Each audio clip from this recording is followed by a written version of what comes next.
خصوصا لمسنف هذا الكتاب شأن الله لهم الفاتحة. بسم الله الرحمن الرحيم. إياك نعبد وإياك نستعين اهدنا الصراط المستقيم صراط الذين أنعمت عليهم. Alhamdulillah, hadirin jamaah salat maghrib yang sama-sama dimuliakan Allah Subhanahu wa taala. Kita lanjutkan kajian kita. Insyaallah malam ini masih kita membahas mengenai lanjutan kajian kita beberapa minggu yang lalu, yaitu membahas rukun iman yang keenam, yaitu iman kepada qada dan qadarnya Allah Subhanahu wa taala. Dimaafkan Allah Subhanahu wa taala, minggu yang lalu sudah sebagian kita bahas mengenai keimanan kita kepada takdir Allah Subhanahu wa taala, bahwa kita sebagai seorang mukmin muslim yang mukallaf wajib mengimani akan ketetapan-ketetapan Allah Subhanahu wa taala. Itu merupakan kewajiban yang mesti, bahkan wajib kita imani. Kita tidak mengimaninya, maka sama halnya kita tidak mengimani sebagian daripada rukun iman. Nah, sekarang kita akan membahas mengenai lanjutan daripada rukun iman yang kemarin, yaitu dalam Al-Quran Allah Subhanahu wa taala firmankan dalam surat Al-Hadid, Allah firmankan, ma asaba min musibatin fil ardi wala fi anfusikum illa fi kitabim min qabli an nabra'aha inna dzalika 'ala Allah yasir likai la ta'saw 'ala ma fatakum wa la tafrahu bima atakum. Allah firmankan yang kurang lebih maknanya, ma asaba min musibatin, tidaklah perkara yang menimpamu, yang menimpa atau yang terjadi fil ardi, di bumi, wala fi anfusikum, dan juga terjadi pada dirimu, illa fi kitab, kecuali itu telah ditulis di kitab. Kitab ini maksudnya Lauhil Mahfuz, min qabli an nabra'aha, sebelum diciptakannya jagat raya ini. Jadi apa yang terjadi di bumi sekarang ini berupa gonjang-ganjingnya keadaan, atau dalam diri kita sendiri nih, dalam individu kita terjadi susah, sedih, senang, gembira, itu semua telah selesai programnya, tertulis di Lauhil Mahfuz min qabli an nabra'aha, sebelum dijadikan alam semesta ini. Nah, jadi sebelum ini diciptakan, program yang akan terjadi ini sudah selesai, skenarionya sudah selesai diprogram oleh Allah. Inna dzalika 'ala Allah yasir, itu bagi Allah mudah. Nah, itu. Kemudian dari hadis Nabi riwayat Imam Muslim juga, Rasul sallallahu alaihi wasallam sabdakan, innallaha kataba maqadiral khalaiq qabla an yakhluqas samawati wal arda bi 500 am. Sesungguhnya Allah telah menetapkan, menulis takdir-takdir seluruh makhluknya sebelum dia ciptakan ini makhluknya ini dalam tempo 500 tahun. Jadi sebelum diciptakan ini makhluknya alam semesta ini, jaraknya 500 tahun, itu programnya sudah selesai. Nah, sebelum diciptakan jarak 500 tahun, program apa yang terjadi ini sudah selesai. Nah, maka sekarang kita semua tanpa terkecuali sedang menjalani takdir kita masing-masing, tanpa terkecuali siapapun. Dia mau orang kaya, miskin, tuan guru, ustadz, orang awam, mau kaya, miskin, semua berjalan, sedang menjalani takdir kehidupannya masing-masing. Maka kita apapun keadaan sekarang ini, kita menjalani ketetapan Allah yang dulu itu. Kita duduk sekarang ini ngaji bareng, duduk di masjid kita yang penuh berkah ini, sudah ditulis dulu oleh Allah Subhanahu wa taala 500 tahun sebelum adanya ini. Nah, nanti kita pulang, apa yang kita akan buat juga sudah selesai programnya. Nah, maka kita ini sedang menjalani program kita masing-masing. Nah, itulah hakikat kehidupan kita menjalani program yang telah Allah Subhanahu wa taala tulis untuk kita. Sampai kapan? Sampai enggak ada habisnya. Kita ini kan diciptakan oleh Allah kekal, dijadikan kekal oleh Allah. Memang kita diciptakan, tetapi diciptakan akan kekal nanti. Entah nanti sebagian yang dikirim ke neraka oleh Allah, naudzubillah, mudah-mudahan kita enggak. Kemudian yang ke surga juga akan kekal. Sampai kapan? Enggak ada batas akhirnya. Dan itu sudah selesai. Sampai kapan itu juga sudah selesai program. Nanti kita dikubur lagi ngapain, di mahsyar ngapain, di surga nanti ngapain, yang di neraka juga ngapain, itu sudah selesai programnya. Sampai kapan enggak ada batasnya. Maka inilah yang perlu kita imani. Dikaila ta'saw ala ma fatakum wala tafrahu bima atakum. Maka hikmahnya apa? Supaya kita ini enggak terlalu sedih terhadap apa hal yang telah lewat daripada kesedihan-kesedihan itu, daripada musibah, atau yang akan datang nikmat-nikmat yang telah kita dapatkan. Ngelihat orang atau melihat diri kita dari keadaan susah, pahami ini cuma sementara. Sesusah apapun kita, jangan pernah kita jadi down. Sebesar apapun ujian kita, jangan pernah jadi down. Ini pasti akan lewat. Intinya gitu.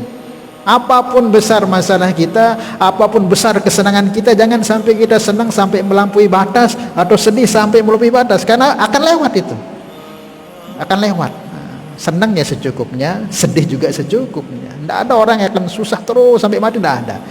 Pasti akan ada senangnya. Begitulah kehidupan ini yang diciptakan oleh Allah Subhanahu wa taala. Maka dari kesemua program yang telah ditetapkan oleh Allah Subhanahu wa taala yang begitu macam yang kita akan jalan ini, minimal ada 4 hal yang kita tidak akan bisa lepas darinya. Jadi setiap kita ini, mau laki mau perempuan, mau anak-anak, mau dewasa, mau remaja, mau tua, mau pejabat, mau tidak pejabat, mau tuan guru, mau ustadz, mau awam, semua tidak akan lepas intinya dari 4 takdir. Sebenarnya banyak, tapi intinya di 4 ini. Setiap kita akan menjalani ini. Nah, kalau lepas dari yang nomor 1, kita akan masuk ke takdir nomor 2. Lepas dari nomor 2, kita akan masuk ke nomor 3. Lepas dari nomor 3, kita masuk ke nomor 4. Dan terus ini sampai kapan? Nah, nanti sampai surga. Kalau sudah surga, sudah tidak ada lagi. Yang di surga itu tidak ada lagi susah senang terus sampai selama-lamanya. Selagi kita di dunia ini 4 hal ini pasti kita akan dapati. Apa itu? Yang pertama, takdir yang berupa diberi ketaatan oleh Allah, diletakkan kita, dimudahkan kita dalam taat. Yang kedua, Allah Subhanahu wa taala letakkan kita dalam perbuatan ketidaktaatan atau maksiat. Ketiga, kita akan diletakkan oleh Allah dalam keadaan mendapat nikmat. Dan keempat, kita akan diletakkan oleh dalam keadaan mendapat musibah. Ini bergantian ini. Imma kita berada dalam taat, imma nanti kita akan jatuh dalam maksiat, imma nanti kita akan dapat nikmat, imma kita dapat ujian. Akan terus bergilir nih. Nah, alhamdulillah sekarang ini kita berada dalam taat. Maka kita syukuri, minta kepada Allah supaya Allah istiqomahkan kita. Minta kepada Allah supaya istiqomahkan kita dan jadikan ketaatan kita ini ikhlas karena Allah Subhanahu wa taala. Dan kesemua yang 4 ini, walaupun mungkin bentuknya berupa ujian atau terjerumus dalam dosa, semua baik karena itu semua dari Allah. Walaupun terjerumus dari dosa, walaupun mendapatkan musibah, asal kita bisa menyikapi takdir Allah itu bahwa itu dari Allah yang maha sempurna, nanti itu akan membawa kita dekat dengan Allah. Apapun itu, bukan hanya dapat nikmat saja, bukan hanya dapat berada dalam taat saja kita akan dapat kebaikan, enggak. Jadi semua keadaan ini, baik nikmat, baik musibah, baik dalam taat, baik dalam maksiat, semua membawa kita dekat dengan Allah asal kita ngerti dan tahu cara menyikapinya. Misal ini kita dalam ketaatan nih, takdir sekarang ini jam berapa ini habis maghrib kita berada dalam ketaatan, duduk di majelis. Nah, ini sudah selesai tulisannya dulu. Nah, maka apa tugas kita? Sikapi takdir yang Allah berikan berupa taat ini, syukuri. Minta kepada Allah supaya Allah istiqomahkan. Kalau bisa sampai mati kita. Ini sudah baik posisi kita ini. Dan minta juga kepada Allah biar ikhlas kita buat karena Allah Subhanahu wa taala. Karena walaupun ketaatan seperti ini yang kita buat, bisa saja taat ini membawa kita ke neraka jika tidak bisa benar cara kita menyikapinya. Taat kita ini taat, tetapi taat kita ini tidak ikhlas. Mungkin karena supaya dikatakan rajin ngaji, itu kan walaupun taat tapi rusak dia nanti taat itu. Atau mungkin taat kita ini kita masukkan ke dalam hati kita sehingga apa? Nanti kita tengok orang-orang yang belum taat, kita anggap rendah, hina. Kita yang sudah taat ini baik. Nah, itu akan rusak taat kita kalau kita nggak bisa menyikapinya. Maka syukuri taat-taat yang Allah berikan kepada kita, minta diistiqomahkan, minta diikhlaskan karena Allah Subhanahu wa taala. Karena taat-taat ini kalau nggak bisa kita sikapi dengan benar, bisa membawa kita jadi sombong, takabur, mudah merendahkan orang, mudah mengkalim orang-orang yang belum taat, mengatakan seperti itu, bisa jadi terjadi itu. Nah, makanya walaupun dalam taat tetap kita berhajat kepada Allah biar taat kita ini murni karena Allah menyelamatkan, kita syukuri. Nah, yang pertama kita berada dalam taat, kita syukuri. Alhamdulillah ya Allah. Kalau bisa kita doakan yang lain supaya diberi mudah untuk taat. Jangan taat kita ini kita jadikan ajang untuk bangga diri, sombong. Nanti taat kita ini akan membahayakan. Kemudian juga ada kalanya nanti yang kedua Allah tetapkan atau takdirkan kita berada dalam maksiat. Sekuat apapun terjaga iri teneh. Untuk dia terjadi maksiat pasti pokoknya dia jatuh dalam maksiat. Karena kita ini bukan nabi. Kita ini bukan nabi, yang ditakdirkan tidak akan tersentuh maksiat itu hanya para nabi saja. Selain itu, setinggi apapun derajat kedekatannya dengan Allah, pasti akan pernah jatuh dalam maksiat. Yang terjamin, yang punya stempel predikat gak akan nyentuh maksiat itu hanya para nabi. Nah, kita ini ada kalanya nanti kita akan terjerumus ke dalam maksiat. Dan itu kalau kita bisa menyikapi, bisa kita dekat dengan Allah Subhanahu wa taala. Sebagaimana tadi, taat itu kalau bisa kita tidak bisa kita nyikapi, bisa taat itu membawa kita ke neraka. Tapi kalau tidak taat ini, misal kita maksiat di situ, tapi kita bisa menyikapinya dan kita sadar diri, kita ini makhluk hamba Allah, bukan nabi. Ketika kita ditakdirkan terjatuh dalam maksiat, apa perintah Allah di situ? Nah, itu yang kita pikirkan. Karena kita nggak akan bisa ya selamat dari maksiat itu. Kalau kita sembunyi di suatu tempat, tidak akan mau maksiat. Kalau sudah takdirnya maksiat, ditakdirkan oleh Allah, maksiat itu akan cari kita ke tempat persembunyian kita. Pasti itu. Karena Nabi sabdakan kullu bani Adam khata'. Setiap anak Adam ini pasti akan buat salah. Wa khairul khatta'ina tawwabun, dan sebaik-baik orang yang melakukan kesalahan cepat-cepat bertobat. Tugas kita kalau terjatuh ditakdirkan maksiat, cepat-cepat tobat, jangan enggak tobat. Nah, jangan menikmati itu maksiat. Nah, tetapi kalau kita tobat langsung, nah ini yang menangkatkan derajat kita. Karena Allah itu senang. Innallaha yuhibbut tawwabina wa yuhibbul mutatahhirin. Allah itu suka senang dengan hamba-hambanya yang selalu kembali kepada Allah, bertobat, beristighfar kepada Allah. Bahkan dalam hadis qudsi, laulam tuznibu, kata Allah, kalau subah di dunia ini enggak ada lagi orang maksiat, ya taat doan lapu ana wah lapu ana atina marat Nabi Muhammad sallallahu alaihi wasallam dan rasa maksiat. Aku mesak, kata Allah, yang ciptakan hamba-hambaku untuk maksiat, kemudian dia istighfar, kemudian aku ampuni dia. Senang nih Allah Ta'ala kepada hambanya yang maksiat, terus dia tobat, Allah senang itu, sangat senang. Nah, makanya ada kalanya takdir kita ini akan terjerumus dalam perbuatan maksiat. Nah, kadang ngaji baru ule-ule arak doang seterawasan begibah itu maksiat itu. Maka ketika kita tahu itu maksiat, cepat-cepat istighfar. Nanti pulang, nanti kita ngomeh-ngomeh, omeh ada anak kesini, itu terganggu no. Maka ketika kita ingat istighfar taubat, nah, itu Allah senang dengan hambanya yang kembali kepadanya. Bahkan dalam satu kaulnya ulama, bahkan ini riwayat menyebutkan setengah isi neraka itu diisi oleh orang-orang yang ahli taat kepada Allah. Ini neraka. Setengah isi neraka itu diisi dengan taat, lagu taatannya taat disertai dengan ketakaburan, kesombongan, merasa. Nah taatnya mengisinya, membawanya ke neraka. Dan setengah isi surga itu diisi oleh orang-orang pelaku-pelaku maksiat yang mereka tobat, menangis, tobatnya diterima, masuk surga. Nah, paham ya? Nah, makanya apapun mau taat mau maksiat, sebenarnya kalau kita bisa menyikapi, semua membawa kita bisa dekat dengan Allah Subhanahu wa taala. Kalau kita berada taat, kita syukuri, minta istiqomah, minta diikhlaskan setiap apa ini, jangan ada takabur. Nah, taat kita membawa ke surga. Maksiat juga walaupun kelihatannya maksiat, tapi kita habis itu kita tobat, takut, istighfar kepada Allah, Allah senang, itu pun akan membawa kita ke dalam surga. Pokoknya apa saja dari Allah itu tidak ada yang buruk, semua baik, asal kita bisa benar menyikapinya. Al-Imam Ahmad Ibn Athaillah dalam Hikam beliau mengatakan itu, kullu ma'siyatin tawarrasat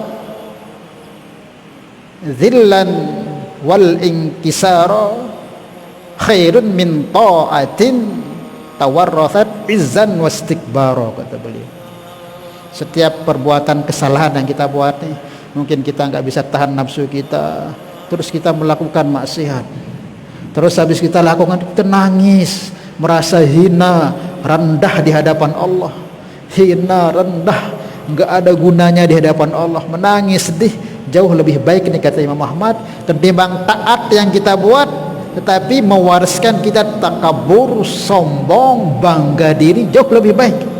Nah, karena sombong itu sifat iblis itu, sementara merasa hina, rendah di hadapan, itulah hakikat hamba Allah itu. Itulah hakikat sifat hamba itu, merasa hina, rendah. Kalau sombong itu sifat Allah itu. Kok ada hamba sombong merasa paling baik, benar itu? Wah, itu sifat Allah, mau diambil nggak bisa seperti itu. Paham ya? Nah, jadi intinya mau taat, mau berada dalam perbuatan buruk, asal kita benar menyikapinya, semua membawa kita taat kepada Allah. Dan ini tidak bisa kita hindari. Terkadang dalam taat, nanti dalam maksiat berarti taat itu terus. Paham ya? Nah, gitu. Menyikapinya, cara kita menyikapi. Karena orang takwa itu bukan orang yang enggak pernah maksiat. Orang takwa itu dalam Al-Qur'an, siapa mereka? Wa idza fa'alu fahishatan aw dhalamu anfusahum dzakarullah. Orang takwa itu apa? Wa idza fa'alu, ketika mereka melakukan fahishatan, perbuatan fahisyah, aw dhalamu anfusahum, atau dia menzalimi diri mereka, meletakkan dirinya dalam maksiat, perbuatan buruk, zakarullah, lalu dia langsung ingat Allah. Ketika dia maksiat atau meletakkan diri dalam perbuatan-perbuatan buruk, langsung dia ingat kepada Allah, istighfar, minta ampun. Nah, inilah orang takwa. Orang takwa itu bukan orang nggak pernah nyentuh maksiat. Orang takwa itu pernah jatuh maksiat tapi langsung taubat. Tidak ada orang takwa itu tidak nyentuh maksiat pasti.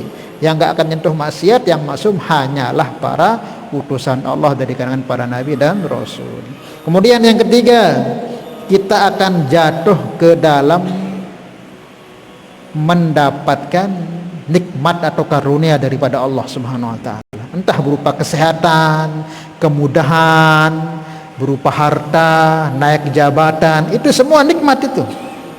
Nah, ketika itu kita bisa syukuri nikmat-nikmat tersebut. Kita diberi kesehatan, kita gunakan kesehatan ini untuk mendekat dengan Allah, membawa kita kepada surganya Allah. Kita punya jabatan, dinaikkan jabatan kita, kemudian jabatan kita gunakan untuk taat kepada Allah. Kita gunakan kebijakan kita untuk membantu umat, menyebarkan kebaikan-kebaikan, itu membawa kita ke surga. Kita punya harta, diberi harta oleh Allah. Dengan harta kita ini kita bantu perjuangan agama Allah, kita bantu orang-orang yang tidak mampu. Harta kita ini membawa kita ke surga. Kita punya ilmu, nikmat diberi ilmu, apapun nikmat ini bisa membawa kita menuju ke surga Allah SWT. Tapi kalau tidak benar kita bawa juga bahaya nikmat ini. Kalau nikmat ini kita nggak bisa bawa, lebih yang harta, lalu gunakan itu untuk maksiat. Lebih yang jabatan, gunakan itu untuk zolimi dengan, untuk ngambil hak orang. Lebih yang ilmu, gunakan itu ilmu ini untuk apa? Untuk cari dunia. Semua akan membawa kepada nerakanya Allah walaupun nikmat. Kalau kita nggak benar menyikapinya. Paham ya? Tetapi kalau kita benar, ketika kita diberi nikmat oleh Allah, entah berupa kesehatan, harta, jabatan, ilmu, apapun itu, benar kita menyikapinya, membawa kita dekat dengan Allah Subhanahu wa ta'ala. Begitu juga ada kalanya nanti kita akan ditakdirkan oleh berada dalam musibah, sakit, bangkrut, jabatan diturunkan, macam-macam. Kadang masalah dari luar, musibah angin kencang, banjir, longsor, itu semua musibah. Ini pun juga jangan kita anggap bahwa Allah ini benci dengan kita, belum tentu. Karena ya dalam hadis Nabi sebutkan, idza haballahu qauman ibtalahum. Jika Allah senang dengan satu kaum itu diuji oleh Allah Subhanahu wa taala. Idza haballahu abdan ibtalahum, jika Allah senang dengan seorang hamba diuji oleh Allah Subhanahu wa taala. Kalau benar kita menyikapi juga ujian yang Allah berikan ini, kita tidak ngeluh, ridha kepada ujian yang Allah berikan, ikhlas kita jalani, bersabar. 3 hal besar yang Allah akan berikan kepada kita. Dalam Al-Quran Allah firmankan, apa itu? Orang-orang yang alladzina idza asabathum musibah, orang-orang yang ketika Allah beri dia musibah. Dalam ayat Al-Quran itu kan disebutkan, walanabluwannakum bisyai'im minal khawf, rasa takut, walju, kelaparan, wa naqsim minal amwal, kemiskinan, wal ampusi, kematian, wathamarat, dan kekeringan. Itu kan ujian-ujian semua, entah dalam diri kita atau di luar diri kita. Kok terjadi dalam diri kita itu? Entah mungkin bangkrut, entah sakit, ketakutan, hilangnya keluarga kita, atau bencana apa. Kita kembalikan kepada Allah dengan kita mengatakan inna lillahi wa inna ilaihi raji'un. Kita semua ini milik Allah dan akan kembali kepada Allah. Kita istirja. Apa janji Allah? Wa basyiris sabirin. Berikan kabar gembira kepada orang sabar. Apa? Ulaika alaihim sholawatum mir rabbihim. Dapat solawat Allah yang solawat kepada kita. Apalagi? Ulaika alaihim sholawatum mir rabbihim wa rahmah, dan dapat rahmat. Kemudian yang ketiga, wa ulaika humul muhtadun. Mereka itulah orang-orang yang aku telah beri petunjuk, kata Allah. Kalau benar kita bisa nyikapi musibah yang diberikan oleh baik dalam diri kita, keluarga kita, alam semesta ini, berupa ujian-ujian alam semesta ini, gonjang-ganjing dunia ini, kok kita bisa istirja, kita kembalikan itu kepada Allah, maka Allah akan beri kita hidayah, Allah beri kita rahmat, Allah Subhanahu wa ta'ala beri kita doa, selawat, ampunan daripada Allah. Jadi intinya apapun yang menimpa kita, baik berupa taat, jatuh dalam kemaksiatan, dapat nikmat, dapat ujian, asal kita bisa menyikapinya dengan benar, semua pasti membawa kita dekat dengan Allah Subhanahu wa ta'ala. Paham ya? Nah inilah yang tidak akan bisa kita lepas dari 4 ini. Terkadang kita berada dalam taat, baris sebarak lakukan te maksiat, macam-macam mesti serius, atin te barah haradan tu dongkol benci le dengan, tak gendak le dengan. Kan maksiat itu. Ara doang sih taraosan, barhara doang pikir-pikir itu pikir itu maksiat. Kemudian ada kalanya kita dapat nikmat, kesehatan, rezeki dan sebagainya. Ada kalanya bah mau musibah malik, arabai sa musibah sandok nain te. Nah ini tidak akan bisa lepas ini. Maka tugas kita sikapilah dia dengan benar. Maka itu semua akan membawa kita dekat dengan Allah Subhanahu wa ta'ala, karena semua itu dari Allah Subhanahu wa ta'ala. Baik takdir itu ataupun buruk, kelihatannya buruk, menurut kita buruk, tapi itu tidak buruk sebenarnya. Karena itu semua bisa membawa kita taat kepada Allah. Dan ini kita imani. Jangan hanya kita imani yang baik-baik saja dari Allah, nanti enggak sempurna iman kita. Dalam satu hadis sebutkan, la yablughul abdu haqiqatal iman hatta tu'minu bil qadari khairihi wa syarrihi minallah. Tidak akan seorang hamba itu akan menyampaikan dirinya kepada iman yang paling sempurna, hakikat iman yang paling sempurna, sebelum dia yakin takdir baik ataupun buruk semua dari Allah. Dan baik buruk dari Allah. Mau jatuh dalam maksiat dari Allah, mau dapat ujian dari Allah. Semua baik buruk itu dari Allah. Kalau kita katakan yang baik-baik saja dari Allah, berarti yang buruk-buruk ini ada pencipta yang selain Allah, berarti dua jadi dari Tuhan. Berarti wali-wali dengan soleh, surga, neraka dengan taat, no Allah saja ciptaan. Berarti semacam iblis, dajjal, perampok, berarti bukan Allah yang ciptakan, berarti dua loh Tuhan jadi. Maka semua yang baik yang buruk itu semua dari Allah. Harus itu kita imani. Syarrihi wa khairihi minallah. Paham insyaallah ya? Nah, itu kita imani baik buruknya daripada Allah Subhanahu. Jangan terlalu mengeluh ketika dapat nikmat, syukuri, gunakan dengan sebaik-baiknya. Ketika dalam taat, syukuri, minta diikhlaskan, minta benar yang kita gunakan. Dalam maksiat pun jangan terlalu berlebihan. Kadang ada orang dijatuhkan dalam maksiat putus asa sehingga wah sekali-kali saya doa, jangan. Tidak boleh begitu. La taqnatu min rahmatillah. Cepat kembali taubat kepada Allah. Kita datang kepada Allah dengan jalan, Allah akan datang kembali dengan berlari. Paham? Kemudian ketika kita ditakdirkan dalam taat atau dalam musibah, bersabar, karena banyak janji Allah kepada orang-orang yang bersabar ketika mendapat musibah. Wallahu a'lam bishawab. Salah nggih? Kemudian tadi ada sedikit penyampaian dari Mami Lali untuk kita pentingnya menjaga tali silatur rahim, karena beberapa minggu lagi, ya kurang lebih 2 minggu lagi kita akan masuk bulan Ramadan. Maka perlunya kita sebelum masuk Ramadan ini untuk kita saling mengikhlaskan. Teruntuh nanti mungkin kalau nggak salah malam Rebu atau malam Kamis itu nanti jatuh malam nisfu Sya'ban. Ini malam yang amat sangat luar biasa, malam jangan sampai dilewati. Kalau bisa baca amalan-amalan, karena malam nisfu Sya'ban ini malam ampunan Allah itu diobral. Saya pun buat amal hidupkan malam nisfu Sya'ban itu akan dapat ampunan cash langsung dari Allah. Yatlu'ullah fi lailatin nisfi min Sya'ban ila jami'i khalqihi fayaghfiru li jami'i khalqihi illal musyrik wal musakhin. Nabi sabdakan, nanti di malam nisfu Sya'ban itu diobral pengampunan oleh siapapun itu, yang kecil, yang besar, yang tua, yang muda, yang ulama, yang awam, semua apapun dia, pedagang, pejabat, dapat ampunan tanpa dia istighfar di malam itu, asal dia enggak maksiat. Apalagi kalau dia buat amal, itu diampuni oleh Allah, tidak dapat ampunan, kecuali dua nih dek ampunan. Saya pelaku syirik, lama melakukan syirik, dia dapat ampunan obralan.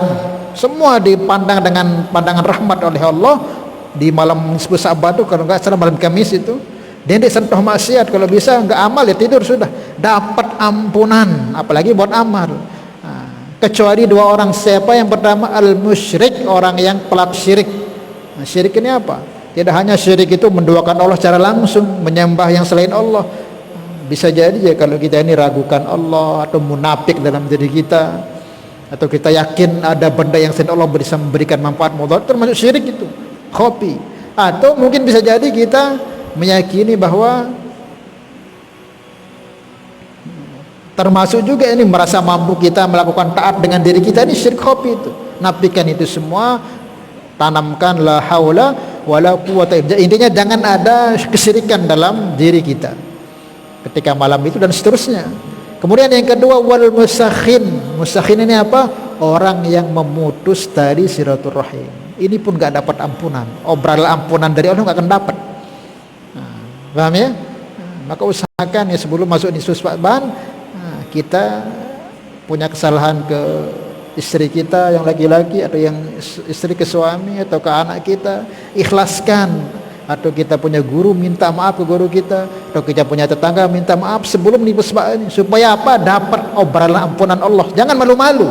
Dia hina itu datang minta maaf, walaupun memang kita salah.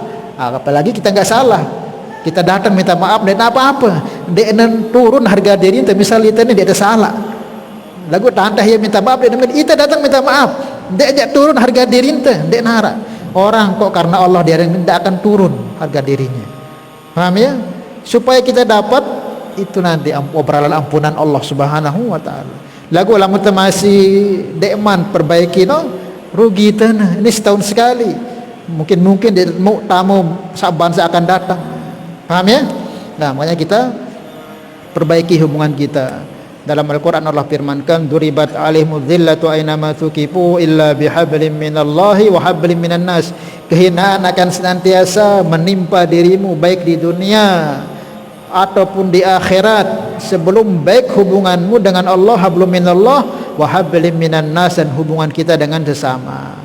Kalau dua ini enggak baik atau salah satunya baik dengan sesama tapi dengan Allah kita ragu-ragu, sholat kita lalaikan, kemudian ibadah-ibadah kita lalaikan, walaupun baik dengan sesama tidak akan diterima. Ataupun baik dengan Allah, istiqomah ngaji, istiqomah majlis, lagu liateno toto di demen. Nah ini pun hina dia nanti. Sebelum dua ini baik kata Allah, duribat alaihimudz zillatu aina ma thuqifu. Zillah, kehinaan kamu akan dapat dimanapun kamu berada, di dunia di akhirat. Sebelum ini baik, hablum minallah dan hablum minan nas. Nabi berpesan dekat-dekat wafatnya, Nabi itu pesan ke sahabat, wahai sahabat-sahabatku, jangan sekali-kali kamu mati sebelum urusan kamu dengan sesama kamu ini beres baru mati. Kalau enggak masalah besar nanti. Kalau ketika kita mati ini kok ada masih permasalahan hutang piutang, masih ada dendam kesumat, sedih mantep selesai terus temate, oh paling susah untuk keselesaian di akhirat, paling susah ini. Paling susah. Kalau hubungan dengan Allah mungkin ya Allah tuh Maha Rahman Rahim. Lalu sama kita ini dekman datang pengampunan Allah sebelum si zalimino dan ikhlas jok itu. Salah ya? Nah, maka sebelum masuk Ramadan ini ya istri sama suami sering minta maaf. Dengan anak kita juga mungkin kita kan sering marahin anak kita, sakitnya anak kita. Tidak apa-apa minta maaf. Atau dengan orang tua kita, tidak apa-apa, kepada tetangga itu, biar kita masuk Ramadan dalam keadaan bersih. Salah ya? Ya, mungkin yang ditanyakan.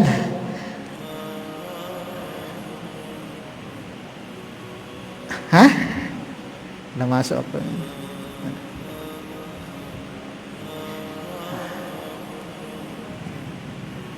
Jadi kita minta maaf itu bukan kita akan jadi hina, enggak.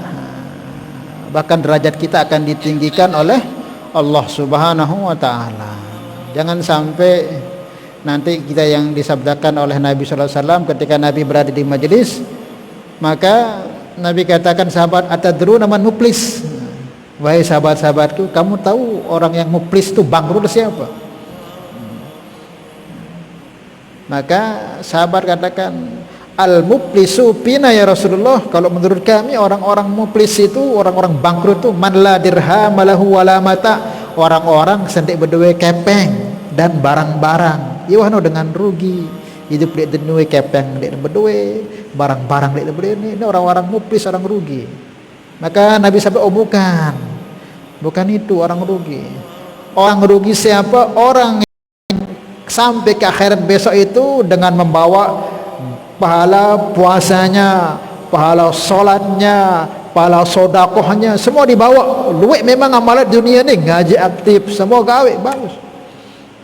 Lagu qad syatama hadza wa akala mala hadza wa daraba hadza wa syatama hadza ukhidha min hasanatihi.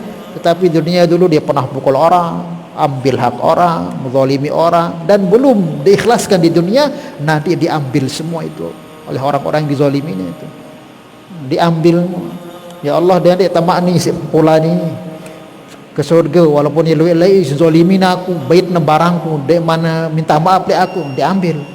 Sampai nanti habis semua itu orang nuntut, habis semua kebaikannya, ternyata yang menuntut masih banyak, berembe. Wah buat kebaikan wah tertuntut si dengan lagu luwek masih ni dengan saat nuntut masih luwek. Maka apa? Nah keburukan dengan si zalimi ya tetebeng. Jadi pak-pak keburukan orang itu dikasih ke dia, terus dia dijebloskan ke neraka. Maka itulah yang paling kita takutkan. Dan apa-apa wah merasa terhina, minta maaf dan apa-apa. Nggak akan ceritanya orang minta maaf itu akan terhina, enggak. Nah, maka dari itu jemaah Allah Subhanahu wa taala, sebelum masuk Ramadan yang beberapa hari minggu lagi ini, ya kita usaha untuk perbaiki diri kita. Persiapan kita yang paling terbaik menyambut Ramadan, bersihkan hati kita. Mau nikmat nanti baca Al-Qur'an di Ramadan, tarawih nikmat, apapun nikmat, hati, intinya di hati. Kalau hati itu bersih, semua itu nikmat. Tapi kalau hati ini banyak masalah, gelap, tarawih abot, puasa abot, lapu-lapu abot, kenapa? Hati gelap. Karena ibadah ini akan nikmat kita rasakan jika hati kita sehat. Sebagaimana makan makanan ini akan nikmat jika lisan kita sehat, nikmat. Tapi kalau lisan sakit, semua yang enak-enak jadi gak enak. Begitu juga sebenarnya ibadah ini lezat, nikmat ini. Tapi kenapa gak lezat? Ini tahun sakit nih, sakit sehingga apa? Abot, ipoh itu nih sakit. Kalau ini bersih nih, ya Allah, ngaji itu nikmat. Zikir, salat itu nikmat. Insyaallah ya. Ya, bersihkan hati kita dengan cara apa? Banyak istighfar, banyak bersalawat, terus amal-amal kebaikan buat, insyaallah dengan itu hati kita akan diperbaiki oleh Allah. Wallahu a'lam bishawab. Nggih. Paham ya? Ya, kita berdoa kepada Allah. Ini kayaknya ya.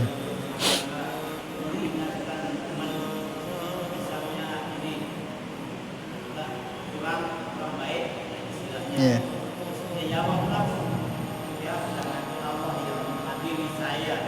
Nah. Ya. Ya. Apakah kita yang memberikan ingatan atau saran itu tidak merasa masuk akal? Ya, itu kewajiban sih, harus itu, karena kita diperintah untuk amar ma'ruf nahi mungkar, dan kita disuruh untuk mengajak, sebatas mengajak. Mau tidak mau dia, yaitu urusan dia. Kalau dia katakan, oh nanti tidak usah kamu ajak, takdir, bersandaran ke takdir. Kalau memang kamu takdir, senang bertayak. Nah, ini orang seperti ini nggak boleh menyandarkan takdir beralasan nggak mau amal karena takdir, nggak boleh.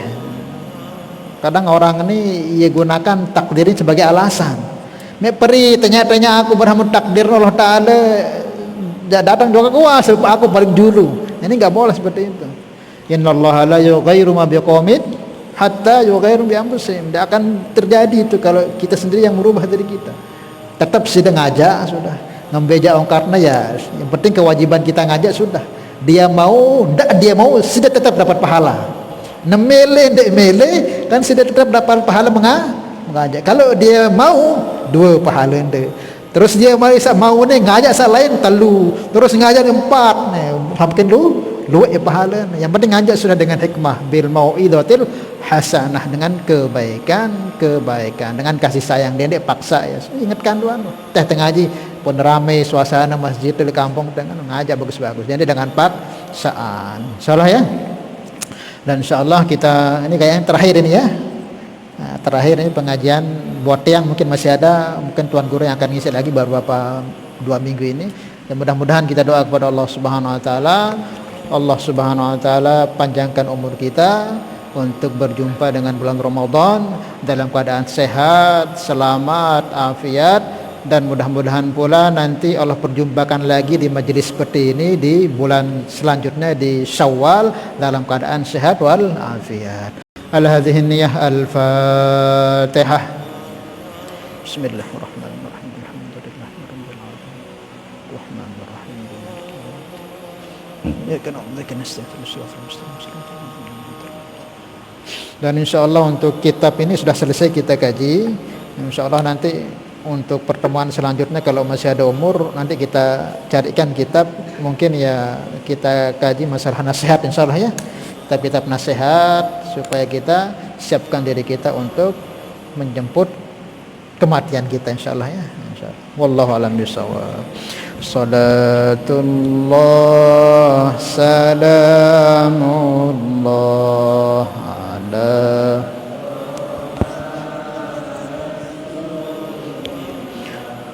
Salatullah salamullah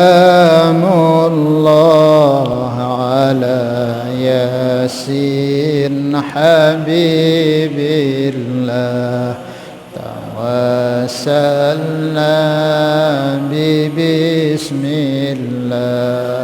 وبالهادي رسول الله وكل مجاهد